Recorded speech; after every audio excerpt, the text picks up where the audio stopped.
ఎప్పుడో 2019లో జరిగిన ఇష్యూని తీసుకొని వల్లభనేని వంశీపై అరెస్టుకి సిద్ధమవుతోంది కదా, దీనిపై ఏమంటారు సార్?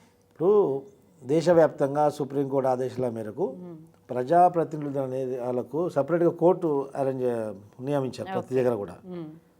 ప్రజాప్రతినిధుల కోర్టులో ఎంపీ ఎమ్మెల్యేల కోర్టులలో ఎంపీ ఎమ్మెల్యేల పైన ఉన్నటువంటి కేసులు దశాబ్దాల పాటు అలాగే ఉంటే వాళ్ళ ద్వారా ఇబ్బంది పడ్డ వాళ్ళు బాధితులు ఈ యొక్క ఏమంటారు న్యాయ వ్యవస్థ పైన నమ్మకం కోల్పోయే పరిస్థితి ఉంది. కాబట్టి ఈ సుప్రీంకోర్టు అనేది ఉన్నత న్యాయస్థానం ఈ యొక్క సపరేట్ కోర్టులో ప్రవేశపెట్టింది. అటువంటిప్పుడు విచారణకు పిలిచినప్పుడు నువ్వు హాజరు కావాలి. కోర్టు అనేది ఒక సుప్రీం రాజ్యాంగంలో కోర్టుకు ధిక్కరించేవాడు కోర్టుకు మించి ఇంకేం లేదు. ఎంతటి మొనగాడైనా కోర్టులో మనం పోయి హాజరు కావాల్సిందే. నువ్వు నేరం చేయకపోయినప్పుడు కూడా నీకు నీ మీద ఆరోపణలు వచ్చినా కానీ ఒక ముద్దాయిగా ఆరోపణలు వచ్చినప్పుడు అక్యూజ్డ్గా అక్కడ నిల్చోవాలా, విచారణ ఎదుర్కోవాలా. నువ్వు చేయనట్లయితే కడిగిన ముత్యంలాగా బయటికి రావాలి. నువ్వు చేసినట్లయితే కోర్టు విధించే శిక్షని శిరసావధించి అనుభవించవలసి వస్తుంది. ఇది ఒక ప్రక్రియ. అదే దీన్ని విస్మరించి కోర్టును ధిక్కరించి కోర్టు ఎన్నిసార్లు సమ్మన్స్ ఇచ్చినా కానీ కోర్టుకు హాజరు కాకపోవడం వల్ల కోర్టు ఖచ్చితంగా అరెస్ట్ వారెంట్ ఇచ్చింది. ఖచ్చితంగా అరెస్ట్ కావడం ఖాయం. అప్పుడు ఆయన టీడీపీలో ఉన్నారు కదా 2019లో. టీడీపీలో ఉన్నారు. వైసీపీ వాళ్ళపైన దాడి చేయించారు.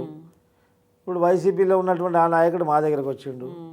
ఇక నాకేమవుతుందిలే, నేను వైసీపీ అండదండలో ఉన్నా, ఒక నేరస్తుడి అండలో పనిచేస్తున్నా, నాకేం చేస్తారనుకో. న్యాయ వ్యవస్థకు న్యాయస్థానానికి ఈ నేరస్తుడి కానీ ఇంకెవరైనా కానీ ఒక అక్యూజ్ లిస్ట్లో పేరు వచ్చిందంటే ఆ యొక్క ప్రక్రియ ప్రకారంగా ప్రొసీజర్ని ఫాలో అవ్వాల్సిందే కంపల్సరీ. తప్పదంటారు 100% కంపల్సరీ. ఇప్పుడు చూడండి దాంట్లో జార్ఖండ్లో ఈడీ నోటీస్ అందుకుండు, ఆయనకు తెలిసిపోయింది అరెస్ట్ చేస్తారని. ఇమీడియట్లీ ఆయన 10 రోజులు అజ్ఞాతంలోకి వెళ్ళిపోయాడు. గతంలో శిబు సోరెన్ కూడా వాళ్ళ తండ్రి గారు శిబు సోరెన్ కూడా అదే అజ్ఞాతంలో వెళ్ళిపోయాడు. అరెస్ట్ వారెంట్ రాగానే అజ్ఞాతంలో వెళ్ళిపోయి వాళ్ళకు ఉన్నటువంటి ఇంటెలిజెన్స్ రిపోర్ట్ తోటి అజ్ఞాతంలోకి వెళ్ళిపోయి భార్యను ముఖ్యమంత్రి చేశాడు. ఈయన కూడా అదే సీన్ చేశాడు. 10-15 రోజులు అజ్ఞాతంలోకి వెళ్ళిపోయాడు. సడన్గా రాంచీలో ప్రత్యక్షమై వాళ్ళ భార్యని ముఖ్యమంత్రి చేద్దామని అనుకుంటే వాళ్ళ శాసనసభ నాయకులందరూ కూడా ఎవరు ఒప్పుకోలేదు. అందుకే చంపాయి ఈశ్వరుని మళ్ళీ ఆయన ముఖ్యమంత్రి చేశారు. ఈయన అరెస్ట్ అయ్యారు. అంటే భర్త అవినీతిలో భార్యకి భాగం ఉండదంటారా? మళ్ళీ భార్యలు నిలబెట్టడం ఏంటి అసలు ఈ సంస్కృతి? అంటే అధికార దాహం అనుకుంటాం. ఆ రోజు లాలూ ప్రసాద్ చేసిండు కదా. లాలూ ప్రసాద్ గారు జైల్లో వేసిన తర్వాత రాబ్రీదేవికి ఏం తెలియదు పాపం. రాబ్రీదేవిని ముఖ్యమంత్రి చేశాడు.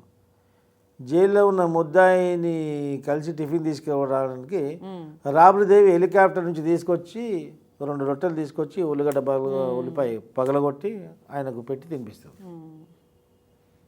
ఈ యొక్క సీన్ అప్పుడు జరిగింది ఒక 20 సంవత్సరాల క్రితం. అప్పుడు మేము చూసాం. అలాంటి సీన్ అప్పటి నుంచి ఇది నడుస్తూ వస్తుంది అన్నమాట. అంటే రాజ్యాంగ అధికారం అంటే ఒక కుటుంబానికి ఇంటికి సంబంధించింది కాదు. ప్రజలు ఒక వ్యక్తి యొక్క క్యారెక్టర్ని గుర్తుపెట్టుకొని ఆ వ్యక్తి యొక్క కమిట్మెంట్ ప్రకారంగా ఆయన ఓటేయడం జరుగుతుంది.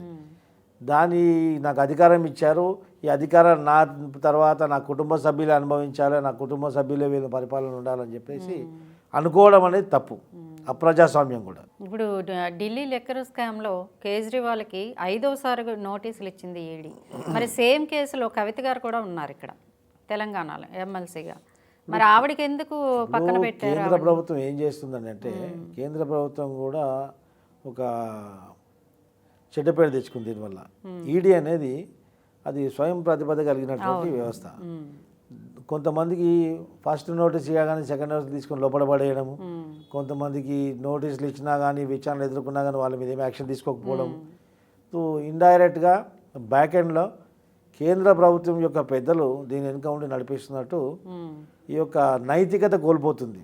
ఈ ఎన్ఫోర్స్మెంట్ డైరెక్టరేట్ అనేది నైతికత కోల్పోతుంది. ఏ విధంగా అయితే రాష్ట్రంలో సిఐడి వ్యవస్థ భ్రష్టు పట్టిపోయిందో ఈడీ వ్యవస్థ, ఈ సిబిఐ వ్యవస్థ కూడా మొత్తం భ్రష్టు పట్టిపోయింది. ఈ యొక్క వ్యవస్థను ప్రక్షాళన చేసే అవసరం కూడా ఉంది.